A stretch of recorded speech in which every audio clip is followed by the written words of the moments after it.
Ceci est un livre audio autogénéré par Google. Première partie. Les mères de la patrie. De Marie-Thérèse Houphouët-Boigny, l'icône absolue, à ses pâles copies. 2.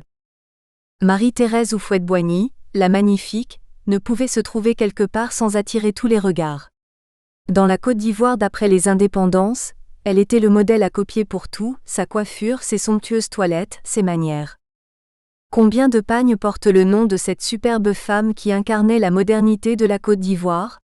Par exemple, ces pagnes aux motifs géométriques et aux dénominations imagées, telles que ongles de Madame Thérèse, en référence à la beauté et à la richesse de Madame Thérèse. Combien de petites filles nées dans les années 1960 ont été nommées Marie-Thérèse, comme elle? En 1962, elle fit sensation aux États-Unis, où invitée avec son mari par le président John Kennedy, elle fut baptisée par une presse en adoration, pendant les 10 jours de sa visite d'État, la Jackie africaine, véritable reconnaissance de sa grâce qui transcendait les barrières raciales d'une Amérique encore en proie aux ségrégations. En effet, en 1963, des manifestations conduites par Martin Luther King dans l'Alabama étaient encore durement réprimées. Que n'a-t-on pas dit sur Thérèse? Qu'elle était étudiante en France et fiancée au fils d'Houphouët, futur président de Côte d'Ivoire qui, lorsqu'il la vit, en devint amoureux fou et l'arracha à son fils, lequel ne le lui pardonna jamais. Écoutons un témoin.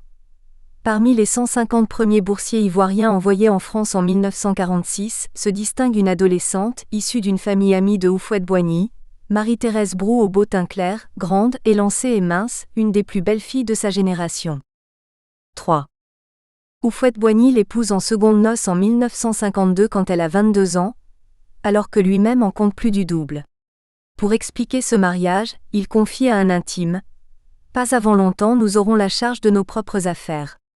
Cette fille m'accompagnera dans mes voyages et sera pour beaucoup dans la considération qui sera accordée à notre pays. » Bien que déjà uni à Mamie Kadi, qui lui donnera 4 enfants, il épousa Thérèse en 1952.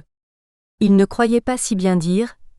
Thérèse incarna avec beaucoup d'éclat toute la beauté et les promesses du pays, et fut pour beaucoup dans la considération accordée à la Côte d'Ivoire, du moins jusqu'au milieu des années 1980. Dans la Côte d'Ivoire d'après les indépendances, on se voulait civilisé, c'est-à-dire occidental à tout prix, en costume-cravate sous la canicule tropicale. Thérèse, c'était bien entendu la référence en savoir-vivre pour des populations ayant peut-être un peu perdu leur repère africain au lendemain des indépendances, et pas toujours sûres de l'étiquette occidentale. C'est ainsi qu'en 1965, Marie-Thérèse Houphouët-Boigny s'occupera du trousseau de mariage de Suzanne de Monaco, une jeune métisse ivoirienne, avec le président de Haute-Volta Maurice Yaméogo. Houphouët et Amani Diori, président du Niger, sont témoins de mariage. Dans les années 1960, les Occidentaux vantaient à travers la beauté de la capitale, celle de la Première Dame. En 1964, aucune capitale africaine n'était aussi élégante qu'Abidjan. Le président et son épouse vivaient alors dans un palace de 12 millions de dollars, resplendissant, avec 52 qualités différentes de marbre et une cave climatisée. Au milieu des années 1960, c'était le 6e sillon creusé par le laboureur Houphouët, Bena Ouassi, Grand Nana Boigny, 6 ans d'indépendance vous contemple, de l'abbé Pango. Dans les années 1970, la croissance économique battait son plein avec 11% par an, le taux le plus élevé en Afrique. C'était la Côte d'Ivoire du café, 3e producteur mondial, et ensuite du cacao, 1er producteur. Amédée Pierre, star locale, faisait danser le pays sur Bon Café de Côte d'Ivoire, que tu t'appelles Aoulou, Kwame, Tagro ou Akissi, que tu sois Richard ou pauvre type, bois du bon café. C'était la Côte d'Ivoire multiethnique qui se construisait. Renault, Esso, Union Carbide, Unilever, Shell et d'autres multinationales venaient en rang serré, grâce aux avantages fiscaux qu'on leur offrait ainsi que la possibilité de rapatriement des revenus. Le président français Georges Pompidou, en visite, en admiration devant le réseau d'autoroutes, les boulevards ombragés, les cafés à la française, déclara la Côte d'Ivoire, un modèle pour toute l'Afrique. C'était l'époque où pas moins de 20 000 Français, contre le quart en 2006, habitaient en Côte d'Ivoire, où 4 cadres moyens et supérieurs sur 5 étaient des étrangers, essentiellement des Français, les 4/5 des 360 entreprises que comptait alors le pays étaient aux mains de Français et des assistants techniques hérités de la colonisation. Deux n'y avait alors ni opposition déclarée, ni mutin, même si les étudiants commençaient à développer un esprit critique, malgré la bourse qui était accordée à la majorité d'entre eux. La France dépensait alors 50 millions de dollars par an pour son ancienne colonie, et Abidjan était devenue sa vitrine et celle de l'Occident. Les années 1960, c'est aussi l'époque où la Côte d'Ivoire a été le théâtre de complots, réels ou imaginaires. En 1963, le fameux complot du Chat Noir a vu la disparition mystérieuse en prison d'Ernest Boka, président de la Cour suprême et troisième dans la succession d'Houphouët, de même que l'emprisonnement de hautes personnalités. Devant des diplomates et membres du gouvernement, le président révéla qu'il avait été à deux doigts d'être assassiné par des fétiches. Il fit sortir d'une valise 2 cercueils miniatures contenant une photo de lui, des bouteilles suspectes et d'autres outils du domaine de la magie noire. Pour un occidental, dit-il, tout ceci a l'air enfantin mais nous sommes au cœur d'un drame en Afrique noire, ces fétiches sont à la source du problème, car derrière chacun d'entre eux il y a du poison. Car l'homme croyait aux fétiches.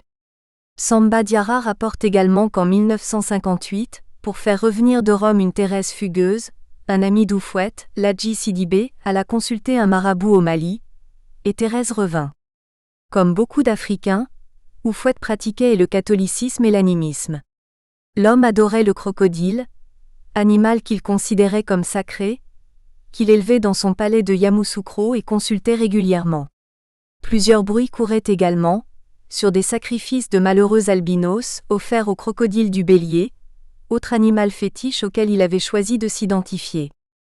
Thérèse, loin de se comporter en douce brebis du bélier, était plutôt chèvre, cassant sa corde et gambadant allègrement vers d'autres prés plus verts dès qu'elle le pouvait. La Côte d'Ivoire ne lui en tint jamais rigueur, considérant comme un juste retour des choses qu'elle se procure ailleurs ce que ne pouvait lui donner le vieux. Vers la fin des années 1960, la Côte d'Ivoire connut de nouveau des heures tragiques avec la crise du guébier, opposant les Bété aux Baoulés, suivie de celle du Sanoui, menace de sécession, opposant deux courants au sein du groupe ethnique Agni.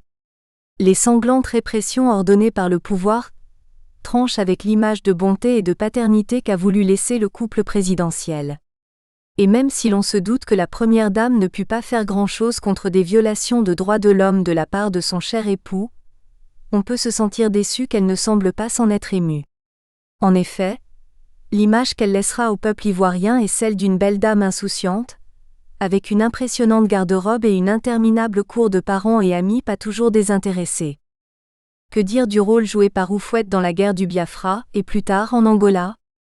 L'homme était également un grand collectionneur d'art, souhaitant entrer dans le club des 5 personnes possédant 4 renoirs, au lieu d'être dans celui des 11 possédant 3 renoirs. Quand on connaît les problèmes économiques du pays, certes pas à cause des renoirs, on ne peut s'empêcher de penser que la vente de ces 3 tableaux aurait peut-être permis de construire quelques dispensaires ou de scolariser quelques enfants défavorisés. Vers 1970, on parle franchement du pays du miracle, ou du miracle ivoirien, avec une urbanisation accrue combinée à des programmes destinés à contenir l'exode rural. Dans les années 1975, lorsqu'Houphouët commença l'ivoirisation des cadres, les Français dans les professions libérales, médecins, pharmaciens, avocats, n'avaient plus le droit d'ouvrir de nouveaux cabinets et les importations françaises baissèrent d'1/5. Cependant, Thérèse et sa cour avaient toujours leurs produits français leur permettant de maintenir leur chic parisien, devenu un modèle pour l'ensemble de la population. Thérèse, c'est le beau monde, la vie internationale, moderne, la Côte d'Ivoire indépendante et prospère, les talons aiguilles, la taille de guêpe, le faste. C'est le coiffeur visagiste d'origine arméno-libanaise Garo, qui de ses doigts experts et par la magie de son coup de peigne, a transformé plus d'un laidron de la haute société en femme présentable et sortable à défaut de désirable. C'est aussi l'époque des sociétés d'État, avec tous leurs excès, le champagne, l'arrogance et la suffisance des parvenus proches du pouvoir, sans oublier le phénomène des grottos, vieux tontons ventrus et cossus entretenant des petites lycéennes en uniforme bleu et blanc, souvent avec la bénédiction des parents de ces dernières. On assiste à une inéluctable dégradation des mœurs, au nom de l'argent facile. La construction de la Riviera africaine, d'un coût de 2 milliards de dollars au début des années 1980, avec les greens de golf et les piscines de luxe, a paradoxalement rapproché Thérèse de son peuple, sa résidence de la Riviera étant rapidement entourée, certains diront cernée, de logements de fonction de professeurs bientôt contestataires et futurs membres du Front populaire ivoirien. C'est là qu'accompagnée de ses suiveurs serviles, courtisans et courtisanes, du haut de sa colline surplombant la lagune ébriée, elle se défoulait, badinait au bord de sa piscine hollywoodienne, assistait à des défilés de mode privés, et où son époux, déjà fatigué par le poids des années et presque prostré dans son fauteuil, faisait passer en revue des parures de Van Cleef et Arpels tout aussi éblouissantes les unes que les autres. C'était également l'époque où Abidjan bruissait de vilaines rumeurs lorsqu'apparurent les premiers parcs-mètres, orodateurs argentophages, ou mange-mille billets, au plateau, quartier des affaires, attribuant à Thérèse leur propriété. Le milieu puis la fin des années 1980 ont marqué le déclin du pays, avec la chute des prix du cacao et du café, principale source de revenus du pays. C'est l'époque qu'Houphouët choisit pour construire la basilique Notre-Dame de la Paix à Yamoussoukro, commencée en 1985 et achevée en 1989, pour 200 millions de dollars.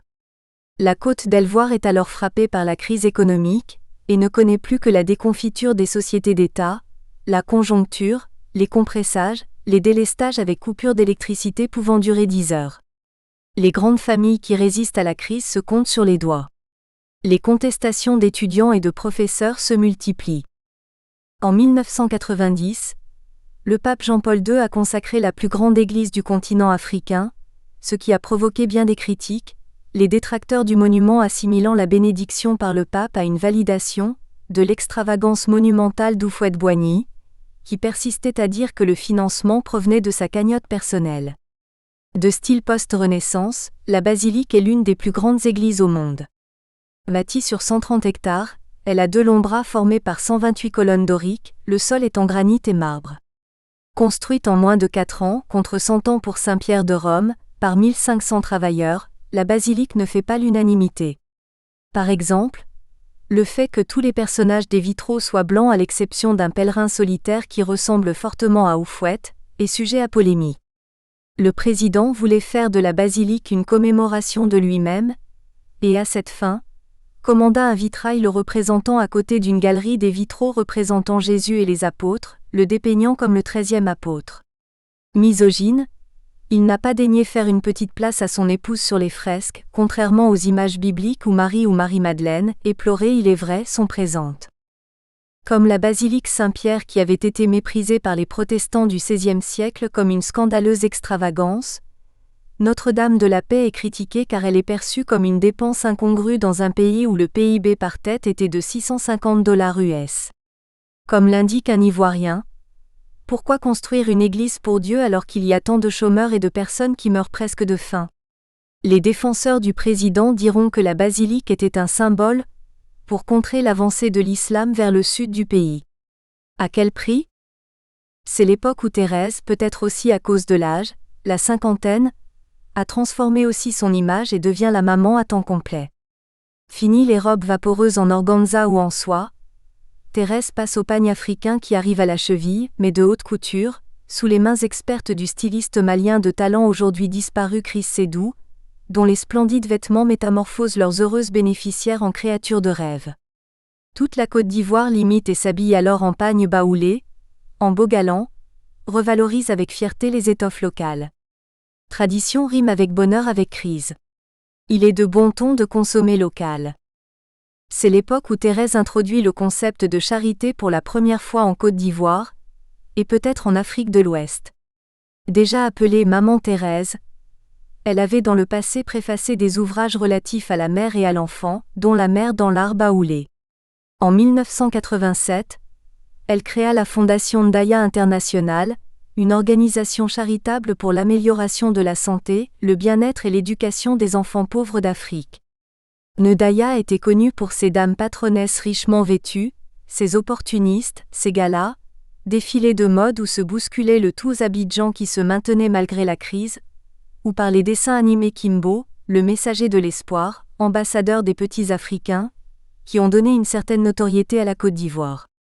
Ndaya, qui signifie jumeau en baoulé, C'est aussi la demi-bourse estudiantine versée par l'État sur laquelle les étudiants ironisaient, disant que l'on attendait en vain l'autre jumeau car elle était insuffisante. À peu près à la même période, se jouait une tragédie au Libéria, qui aurait des répercussions incalculables dans la sous-région. En effet, au début des années 1980, Adolphus Tolbert, l'époux de Daisy de la Fosse, filleul d'Houphouët-Boigny, et fils du président libérien Tolbert, était exécuté avec son père lors d'un coup d'État qui porta Samuel Doe au pouvoir. Selon plusieurs sources, malgré l'intervention personnelle d'Houphouët en faveur d'Adolphus et la promesse qu'il serait épargné, il fut quand même exécuté. Houphouët, qui ne pardonna jamais à Doe cet acte odieux, soutint Charles Taylor, confère dernier chapitre, et ses rebelles en 1989 en leur permettant d'attaquer le Libéria à partir du territoire ivoirien. Daisy se serait par la suite réfugiée chez son amie Chantay Compaoré, épouse du président burkinabé, qui soutint aussi Charles Taylor. Quelques années plus tard, Houphouët organisait des conférences de la paix en Côte d'Ivoire pour résoudre le conflit. Thérèse n'aurait pas toujours été sage, avec hormis sa fugue italienne, 2 amants qui ont disparu dans des circonstances mystérieuses. Paul Barry raconte qu'en octobre 1993, peu avant sa mort, le vieux lui avait demandé d'enquêter sur les relations de sa femme, dont un Italien, Ugo Brunini ou Bonini, qui était en train de s'emparer du monopole des jeux en Côte d'Ivoire. Thérèse venait de perdre 15 millions de francs français lors d'une virée sur les tables des casinos de la Côte d'Azur, accompagnée d'Hugo, napolitain qui était devenu le conseiller le plus écouté de la présidente. Le tandem s'est assuré le monopole des jeux en Côte d'Ivoire. Après enquête, Hugo aurait été condamné à 15 ans de prison par la Cour d'assises de Paris pour avoir participé, le 31 décembre 1975, au rapt du PDG de Phonogramme Disques Philips, Louis Azan XV. Thérèse, beaucoup plus jeune que son époux, était-elle en mesure de donner son avis ? Était-elle écoutée par cet homme si puissant, d'autant plus qu'il a eu d'autres femmes à diverses époques de sa vie ? On se souvient encore de la très jeune métisse togolaise, La Paix, compagne vers la fin de sa vie dont la mère, chef d'une secte religieuse dit-on, fit qu'Houphouët s'habillait beaucoup en blanc sur le tard. Est-il jamais venu à l'esprit de Thérèse de demander à son époux de désigner clairement un successeur ? On aime le croire. Le manque de successeur clairement désigné a contribué à plonger la Côte d'Ivoire dans la crise qu'elle a connue par la suite. On est reconnaissant à Thérèse d'avoir été plutôt discrète et effacée depuis la disparition de son époux, malgré les tentatives de récupération des différents politiciens ivoiriens cherchant à s'approprier l'héritage politique du vieux. On l'a dite proche du groupe des Houphouëtistes. Plus récemment, on l'a dite plutôt du côté de Gbagbo, ancien opposant à son mari et président actuel qui, poursuivant les chantiers du 3e millénaire d'Houphouët à Yamoussoukro, fait vraiment honneur à la Côte d'Ivoire et à l'âme de mon mari. Pourtant, dans les premiers temps après la mort de son époux, Madame Thérèse n'avait plus droit au salon d'honneur, les crocodiles du lac n'étaient plus nourris. Lui succéda Henriette Bédier, qui tout naturellement créa sa propre fondation Servir. Les activités de Nedaya International cessèrent bien entendu presque sur le champ. Une recherche de Nedaya International sur le moteur de recherche Google ne fournit que des bribes d'informations, montrant le manque de coordination et de pérennité des activités caritatives des premières dames. Henriette Bédier, plus accessible que Madame Thérèse, était aussi une première dame moins glamour, certains diront plutôt ordinaire, pouvant tirer sur le vulgaire, tout en n'en étant pas moins vorace. Henri Conan Bédier, son mari, se souvenant des circonstances de leur rencontre.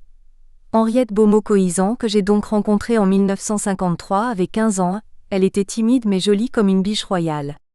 Sa beauté m'a captivée dès le premier jour, la gentillesse de sa famille aussi.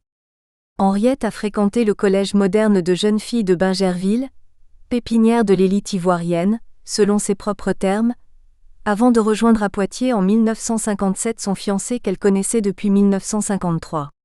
Là, ils se marièrent le 3 avril 1957 et elle y a poursuivi des études de secrétaire de direction. Son époux, le président Henri Conan Bédier, HKB, signa en février 1999 le décret portant reconnaissance d'utilité publique de la Fondation Servir d'Henriette qui, après 3 années d'existence, pouvait désormais recevoir des dons et des legs et bénéficier d'exemptions fiscales. Si l'on ne saurait dire que Bédier fut un président sanguinaire et bestial, son mandat a été loin d'être exemplaire, avec emprisonnement arbitraire, détournement de fonds et gabegie, prébendes payées à des fidèles pour la plupart issus d'un même clan. Selon l'encyclopédie Wikipédia, Bédier encourage la stabilité nationale mais est accusé de répression politique et de corruption.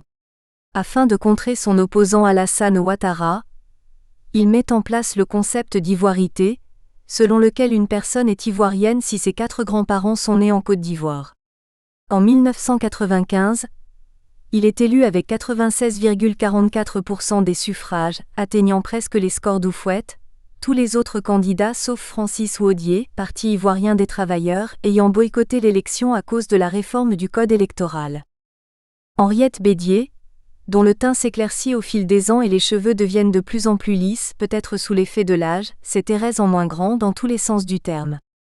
Tout l'argent du monde n'aurait pu lui donner la moindre grâce, telle Anastasie et Javotte, les sœurs de Cendrillon, comme on pourrait dire que son mari Henri Conan Bédier est une mauvaise copie d'Houphouët, l'une des plus mauvaises qui ait existé, moins généreuse, avec tous ses excès et gaspillages, le népotisme et la corruption, même s'il a amélioré son image depuis. Le régime est associé à tout ce qui est parvenu, bouffi, arriviste et malhonnête. Né en 1938 à Boisflé dans, selon ses propos, cette zone de rupture et d'union, au paysage tramé, largement ouverte entre ciel et terre, où son père était directeur d'école, Henriette est deuxième d'une famille solidement unie de 12 enfants équitablement répartis, 6 garçons et 6 filles, et aurait été spéciale dès sa naissance. En effet, ma mère me porta 12 mois au lieu des 9 réglementaires et comme pour rattraper les 3 mois supplémentaires passés en son sein, je fis mes premiers pas à 6 mois. Était-ce le signe d'un grand destin ? On est surpris du grand écart que firent la science et la biologie juste pour elle. Les galas de servir pouvaient coûter 1 million de francs CFA à chacun des heureux invités, des entreprises de la place, qui grommelaient en silence. Impossible d'échapper à ces ponctions en règle, le pouvoir prélevant sa dîme tranquillement. Quelques semaines avant la chute du régime, le 14 novembre 1999, un grand gala de servir avait pour invité de marque la princesse Irénée de Grèce. La Fondation Servir avait aussi ses locaux dans le quartier cossu des Deux Plateaux, avec membres bénévoles indemnisés. Le pays vit une crise profonde et s'africanise, d'autant plus qu'en 1994, un an après l'arrivée au pouvoir d'HKB, c'est la dévaluation du franc CFA, qui est durement vécue par les populations habituées aux produits importés. Les années 1990 sont aussi celles du style musical Zouglou, au son duquel Henriette, soignant son image de femme simple, n'hésitait pas en jean et casquette à venir danser. Avec elle, les rendez-vous qu'elle prenait avec ses enfants les handicapés au Palais des Sports de Trècheville étaient de grandes parades. Elle y venait avec le look approprié. Pantalon, paire de tennis, chemise relax, la tour est trouvée pour la bringue. Les danses locales n'ont pas de secret pour elle. Mapuka présidentielle, le reggae, le logobi, Henriette s'y connaissait. Alors justement, les journaux ne rataient jamais l'occasion de la mettre à la une tant ses pas de danse étaient révélateurs d'un talent sûr. La presse dithyrambique encensait la nouvelle mère de la nation qui, en préparation des élections présidentielles de 2000, commença dès 1998 à 1999 à sillonner le pays, courtisant l'électorat de l'Ouest, du Nord et de l'Est, présentant les dons des bailleurs de fonds comme provenant de sa propre cassette.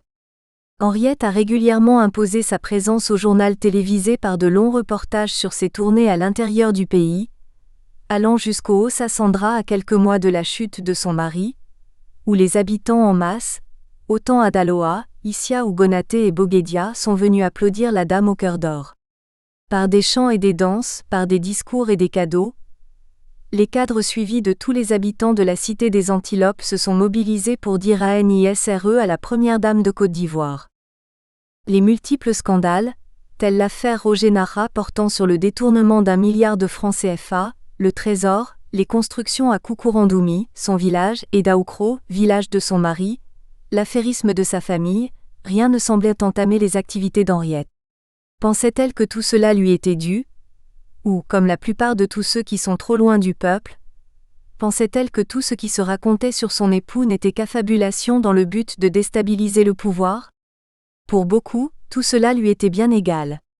Dans les années 1970, Henri Conan Bédier, HKB, ministre de l'économie, aurait surfacturé les complexes sucriers du nord de la Côte d'Ivoire et aurait même fêté à cette époque, avec cigares et champagne bardés de son effigie, ses premiers 7 milliards en francs CFA.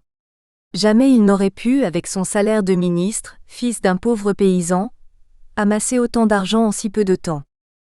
Pendant ce temps, Madame Monsieur 5%, surnom de Monsieur Bédier, allait de sa démarche un peu comique sur les Champs-Élysées ou avenue Montaigne s'acheter de belles toilettes, financées par les dividendes occultes de son mari dans les sociétés d'État qu'il était chargé de faire naître et d'organiser dans les services, le café et le cacao.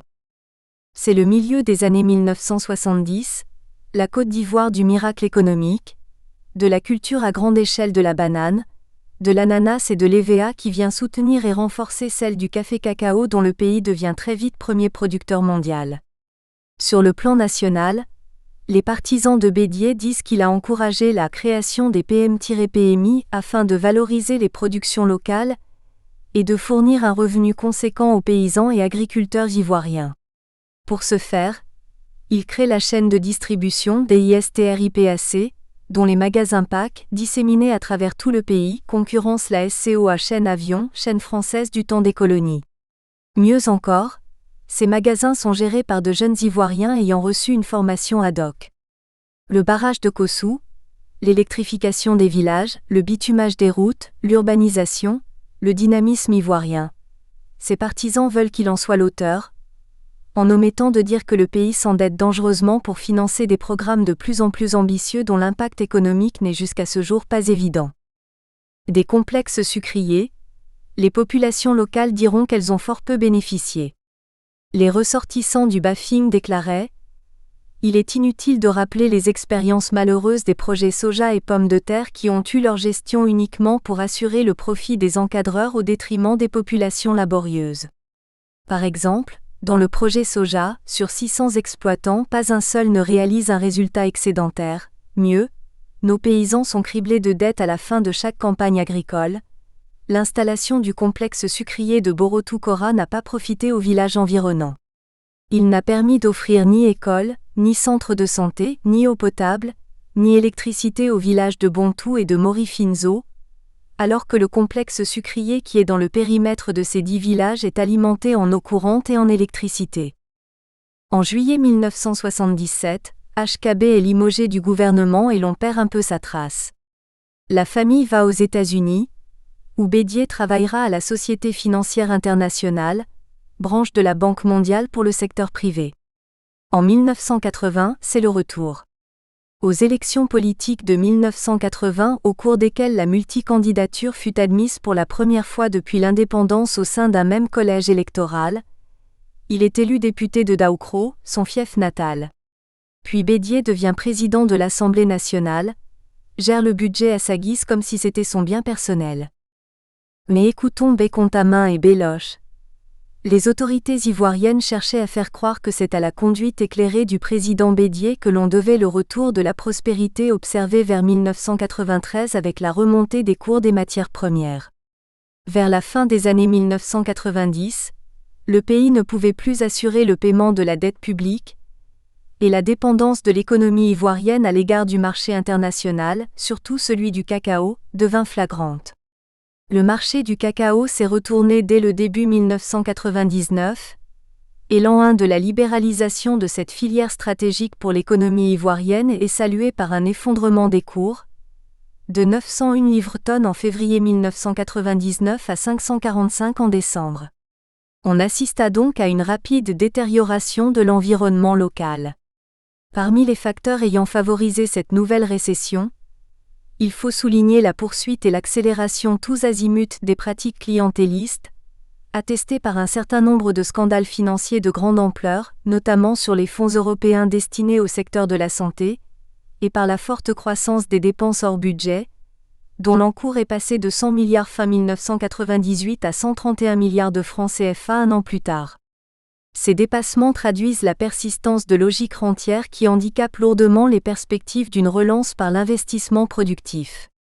Les 12 travaux de l'éléphant d'Afrique se limitaient à des projets d'infrastructures nécessitant un large recours soit à l'endettement public, générant de lourdes charges, soit au système de la concession de longue durée à des entreprises étrangères.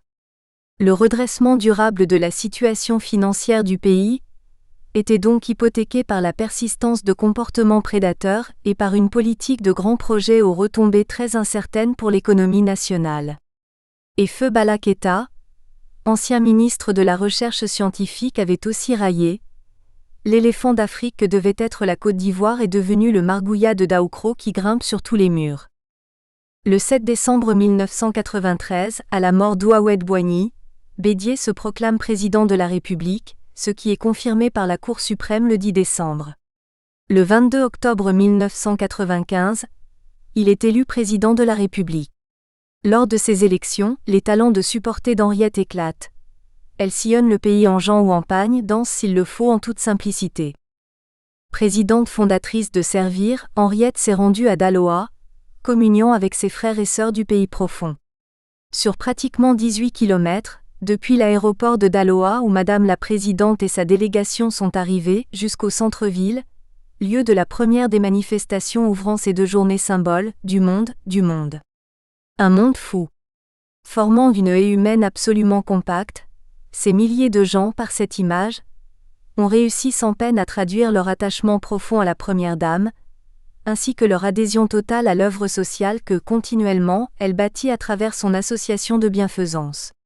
Dans d'autres localités, la présidente a offert décortiqueuses, vélos, lits, compresses, gants, médicaments divers, machines à coudre, cantines de livres, etc. À chacune des étapes effectuées dans ces départements pour une valeur cumulée de plus de 115 millions de francs.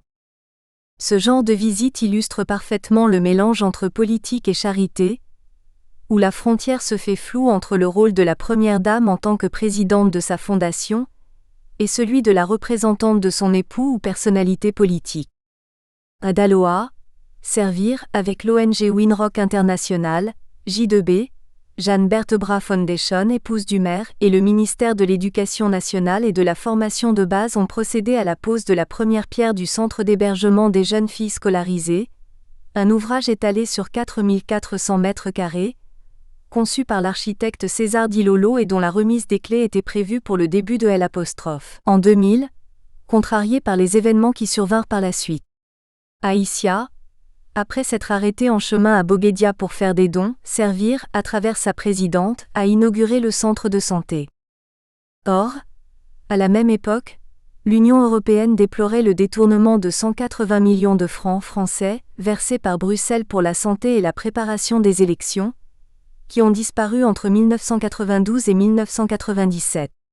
Ce scandale était d'autant plus choquant qu'il portait sur des fonds qui devaient alimenter la lutte contre le sida et la mortalité infantile, ou encore participer à l'amélioration du système hospitalier.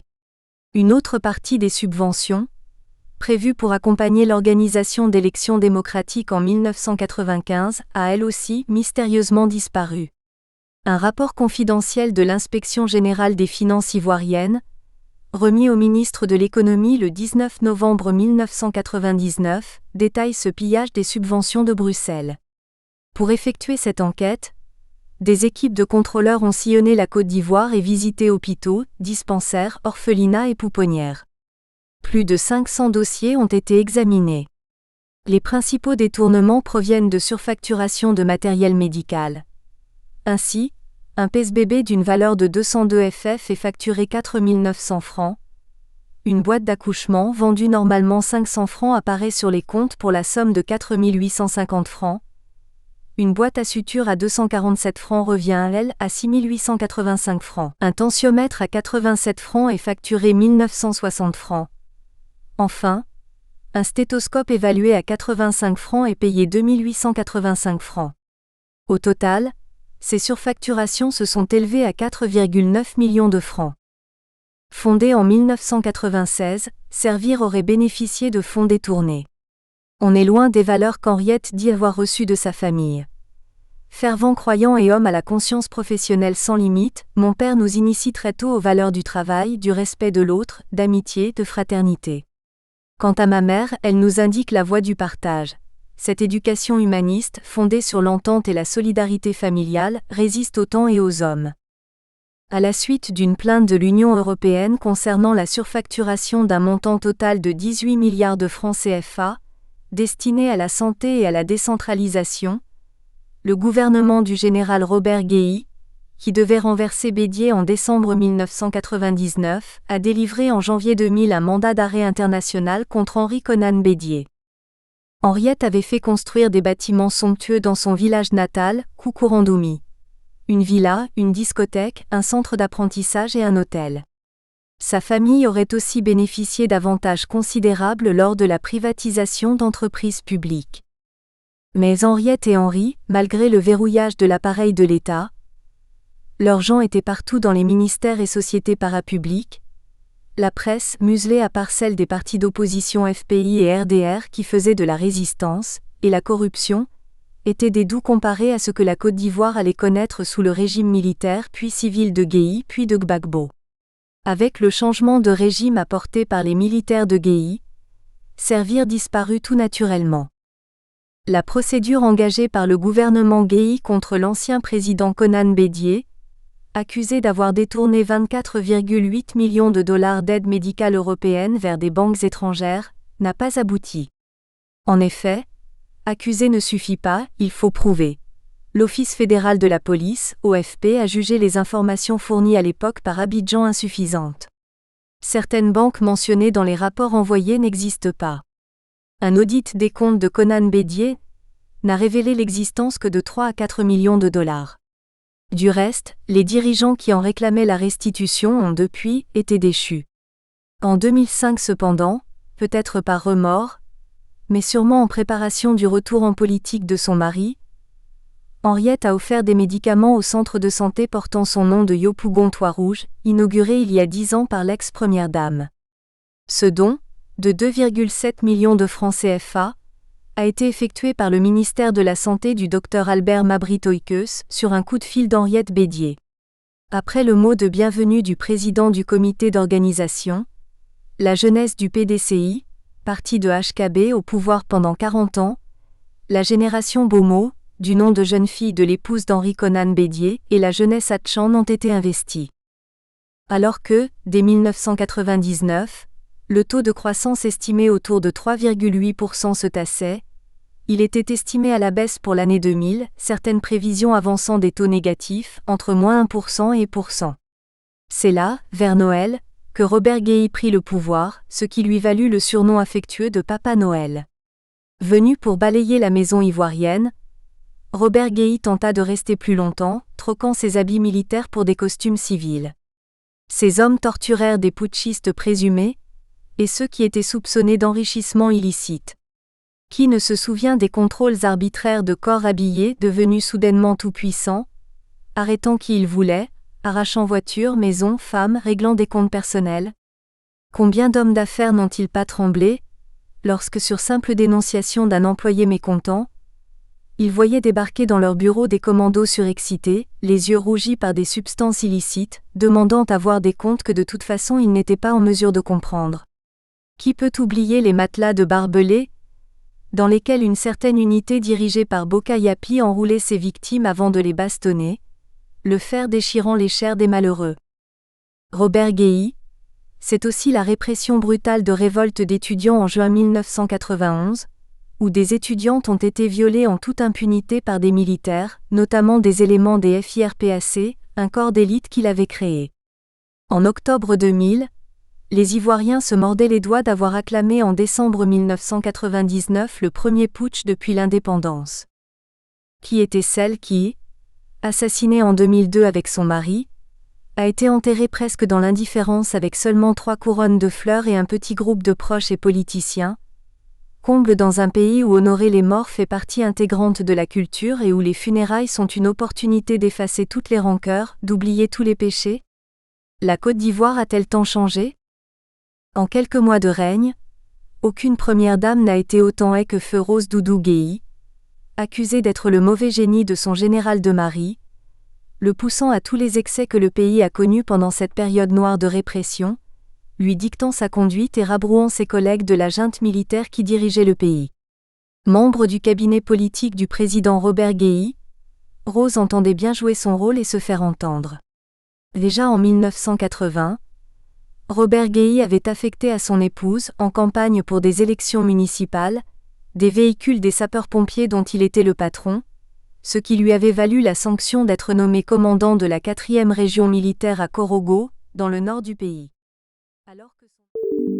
Nous espérons que vous avez apprécié cet aperçu. Pour continuer à écouter ce livre audio sur Google Play Livres, utilisez le lien dans la description de la vidéo.